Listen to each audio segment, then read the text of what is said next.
Bentar ya. Ya, Baik, ya, ya. Prof. Sutri, menarik nih ya. Jadi ternyata permasalahannya itu juga tidak jauh berbeda. Ya, kalau orang Indonesia cakap nih apa ya 11-12 gitu ya antara Indonesia dengan Malaysia. Studi saya juga di Singapura pun ya tidak jauh berbeda. Walaupun kalau di Singapura tuh biasanya cabarannya itu tantangannya itu lebih banyak karena kebebasan dari internet dan sosial media. Kalau di Indonesia ini masih ada beberapa misalnya kalau film itu masih ada untuk apa ya untuk batasan-batasannya.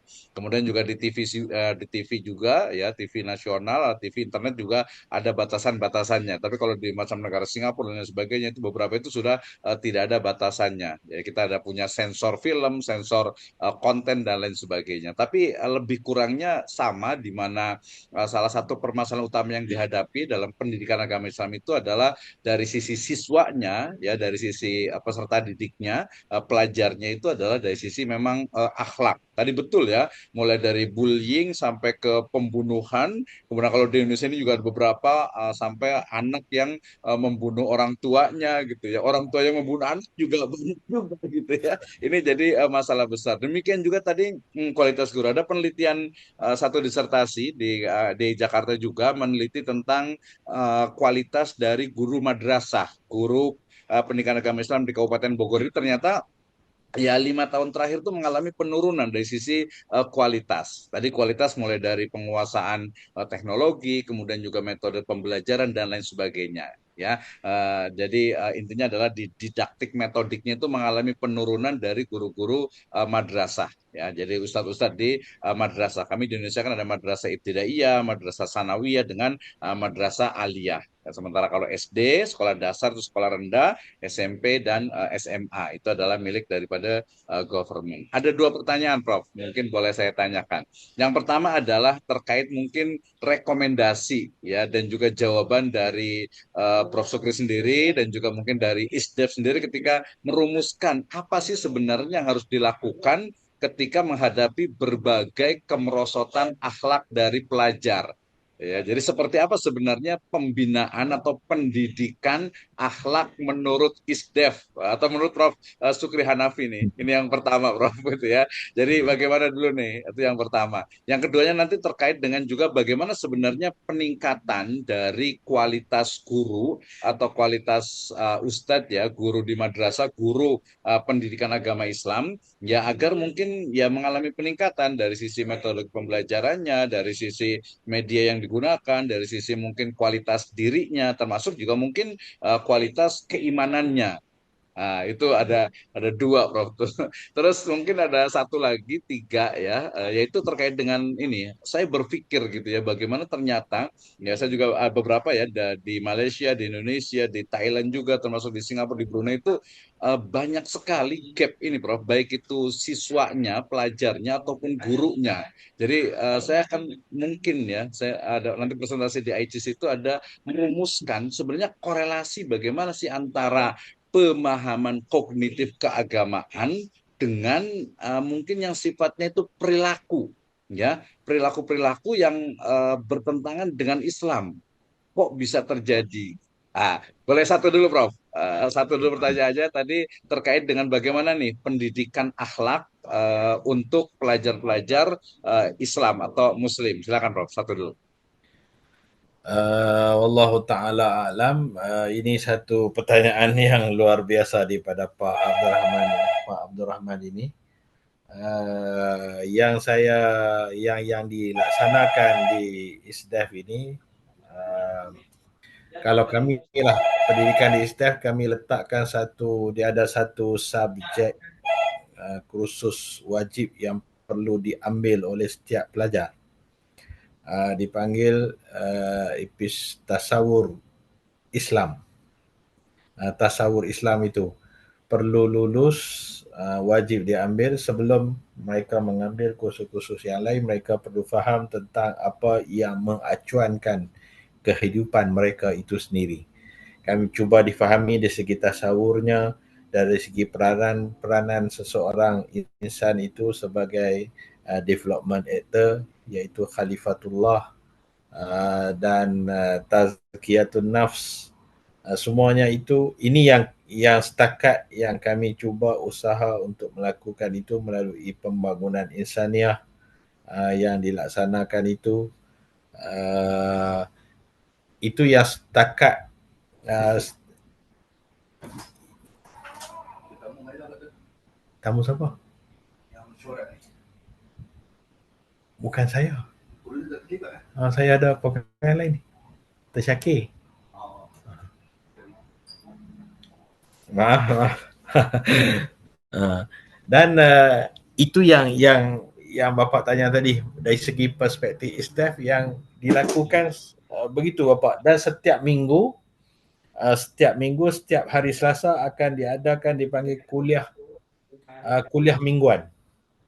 Kuliah mingguan, kuliah Selasa, dan setiap kuliah Selasa itu setiap lecturer dia akan ada yang menyampaikan tentang ibadah, tentang akidah, tentang tauhid, tentang maksudnya masing-masing bergila-gila setiap minggu, dan tarbiyah-tarbiyah yang disampaikan itu yang usaha yang kami lakukanlah untuk menangani apa yang berlaku di dalam kehidupan masyarakat pada hari ini supaya pelajar yang keluar itu mereka tidak terlibat dengan isu-isu akhlak dan disiplin sebagaimana yang dinyatakan tadi.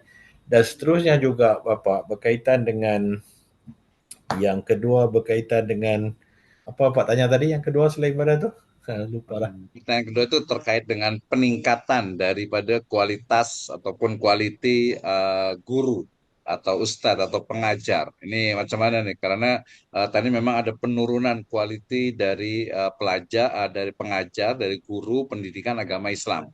Jadi apa strategi yang kita boleh lakukan untuk meningkatkan Okay. dari quality guru pengajar pendidikan agama Islam?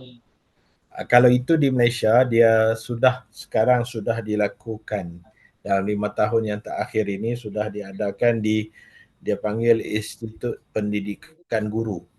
Setiap guru yang berijazah yang sudah keluar daripada universitas S1 dan mereka masuk untuk mendapat satu sijil diploma perguruan. Kalau yang di bawah diploma perguruan pendidikan Islam itu mereka sudah pun ada satu kursus pendidikan khusus untuk guru-guru pendidikan Islam itu. Itu langkah yang dibuat setakat inilah bagi menangani perkara yang berlaku tadi, yang terutamanya yang berkaitan dengan perilaku guru-guru pendidikan Islam itu. Dan juga kalau di ISDAF ditambahkan lagi di ISDAF untuk mana-mana yang sesiapa pun yang mahu mengkaji berkaitan dengan Islam, kami lebih menggalakkan menggunakan Islamic Research Methodology.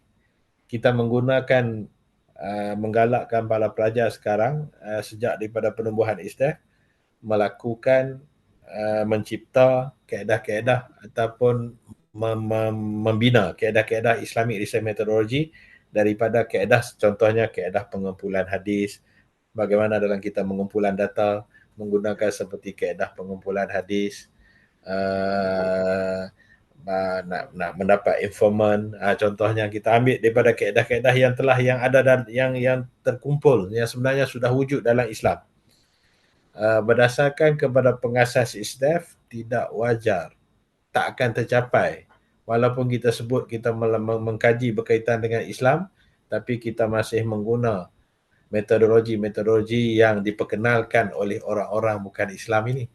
Kita mengkaji berkaitan Islam, tapi pembarisnya, ukurannya itu daripada bukan Islam. Daripada peringkat asasnya itu antara perkara yang kami sedari yang perlu kita ada pembangunan untuk peningkatan di situ. Itu yang setakat yang boleh sekadar ini kami cuba kembangkan daripada aspek itu. Walaupun masih ada penentangan daripada ramai pihak berkaitan dengan itu, dia kata sukar dicapai. Bukan bermaknanya diharamkan penggunaan kaedah-kaedah yang lazim ini, tapi seboleh-bolehnya ke arah cuba menggunakan metodologi yang berkaitan dengan Islam itu.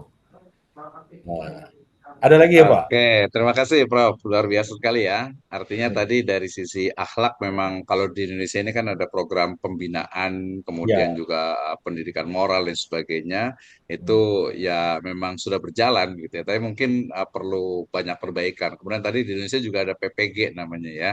Oh Jadi ya. pendidikan profesi guru itu juga sebenarnya untuk meningkatkan walaupun memang yang secara spesifik untuk guru agama atau guru pendidikan agama Islam itu sepertinya juga mungkin bisa lebih spesifik ya lebih karena tadi salah satu kalau guru-guru yang negeri kemudian guru-guru yang umum tuh biasanya kan mereka ya ya bagus lah ya walaupun yang PAI juga bagus juga ya.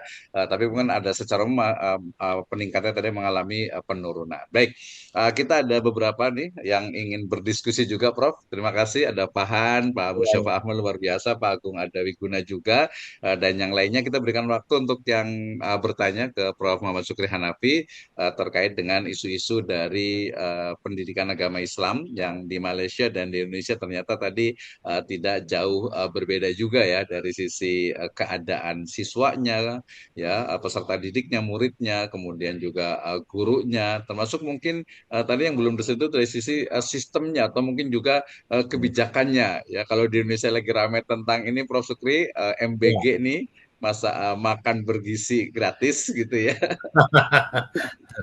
Itu kan ada ya isu juga lagi rame ini ya. Apakah itu juga Oh, nanti risetnya perlu dibuat nanti apakah akan meningkatkan kualitas siswanya atau tidak. Baik, silakan nih ada yang mau bertanya. Terima kasih yang sudah hadir ya sekitar 40 peserta ya. Silakan kalau yang oh, mau bisa ditanyakan bisa langsung open mic-nya atau ditulis boleh juga. Kita sedang bicara tentang bagaimana sebenarnya pendidikan agama Islam ya cabaran ataupun juga tantangan-tantangan dan juga mungkin problematika lah ya problematika yang dihadapi. Oke, silakan boleh langsung open mic-nya, boleh langsung dibuka kalau yang ingin bertanya.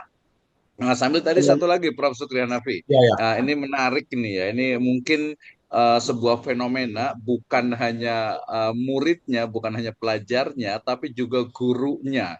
Dan juga mungkin dalam konteks nanti ada grounded teori ya di riset metodologi itu, ya itu adalah terkait dengan sebenarnya eh, bagaimana sih wujud ataupun hakikat dari apa disebutnya ya insan kamil atau muslim yang sejati, muslim yang sebenarnya gitu ya di tengah pemahaman kognitif tentang agama itu bagus, tapi di sisi lain ya mungkin hawa nafsunya atau mungkin juga ya subhat dengan syahwatnya kadang menguasai manusia.